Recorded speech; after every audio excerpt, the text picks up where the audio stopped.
Assalamualaikum. Ciri-ciri makhluk hidup gerak pada tumbuhan, gerak seamonasti, niktinasti, geotropisme. Perkenalkan, nama saya Titin Dian, NIM 8601032286, Pokjar UT Palembang. Dan bahan untuk gerak seamonasti, tumbuhan putri malu, alat tulis, penggaris, stopwatch. Pertama, gerak seamonasti adalah gerak pasti yang terjadi akibat rangsangan sentuhan. Contoh gerak seamonasti yang pertama, sentuhan pelan pada tumbuhan putri malu. Selanjutnya kita akan menunggu berapa lama tumbuhan putri malu akan terbuka kembali. Lama waktu daun putri malu terbuka kembali adalah 5 menit 24 detik saat sentuhan pelan. Selanjutnya gerak seamonasti sentuhan sedang. Selanjutnya kita akan menunggu berapa lama daun putri malu akan terbuka kembali.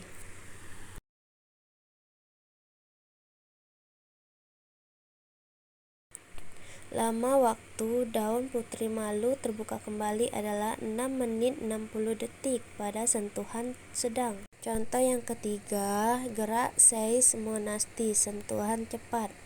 Dan kita akan menunggu berapa lama sentuhan cepat ini daunnya akan terbuka kembali.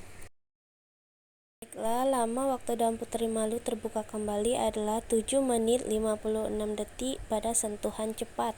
Yang kedua, gerak niktinasti adalah yang terjadi akibat pengaruh gelap. Alat dan bahan: 2 tanaman putri malu, kardus kotak, handphone stopwatch, kertas label A dan B, alat tulis.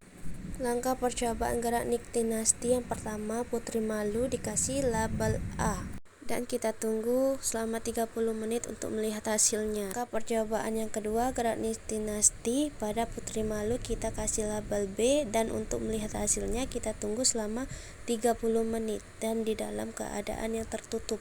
Setelah 30 menit kita menunggu hasil percobaan yang A, tumbuhan putri malu terbuka, ya hasilnya tetap terbuka.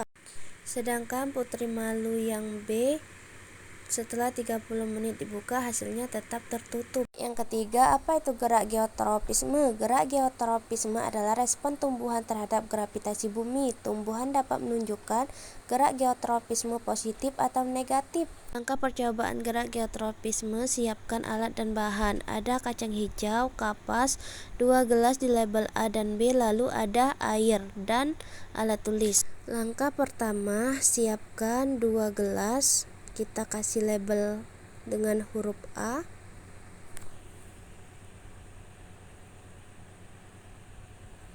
Dan kita kasih label dengan huruf B.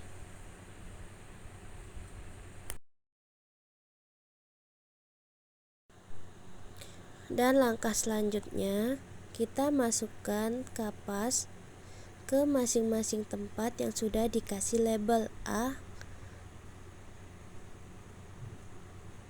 dan label B.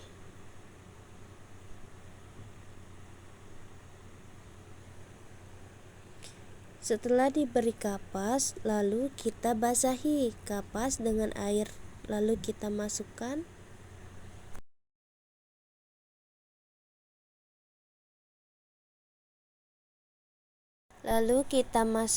kacang hijau ke gelas label A dan gelas label B.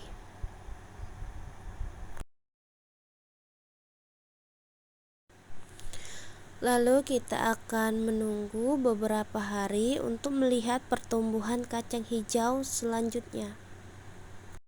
Di hari pertama belum terlihat pada pot B batang tumbuhan kacang hijau yang tumbuh ke atas mengikuti arah cahaya matahari. Sedangkan hari ketiga sudah terlihat jelas bahwa pot B yang diletakkan secara horizontal, tanaman kacang hijau tumbuh bertambah tinggi ke atas mengikuti arah matahari. Kesimpulan, hasil percobaan gerak seamonasti dari percobaan 3 gerak seamonasti pada tanaman putri malu dapat disimpulkan bahwa pada sentuhan pelan daun putri malu menutup perlahan dan waktu daun untuk membuka kembali adalah 5 menit 24 detik.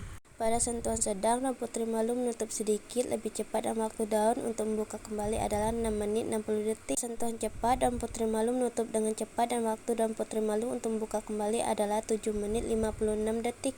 Kesimpulan hasil percobaan gerak Nik Dinasti. Dari hasil percobaan gerak Nik Dinasti dapat simpulkan bahwa gerak Nasti pada tanam putri malu dipengaruhi suasana gelap, karena setelah ditutup kardus selama 30 menit dan putri malu tertutup. Selanjutnya, kesimpulan hasil percobaan gerak geotropisme. Dari hasil pengamatan pertumbuhan kacang hijau selama 3 hari, dapat dipastikan bahwa pot tanaman kacang hijau yang diletakkan secara horizontal, pertumbuhan batangnya tetap naik ke atas mengikuti arah cahaya matahari dan juga bergerak menjauhi arah gravitasi. Jadi gerak tumbuhan pada tanaman kacang hijau disebut dengan gerak geotropisme negatif. Itulah kesimpulan dari gerak pada tumbuhan, dan saya akhiri. Wassalamualaikum warahmatullahi wabarakatuh.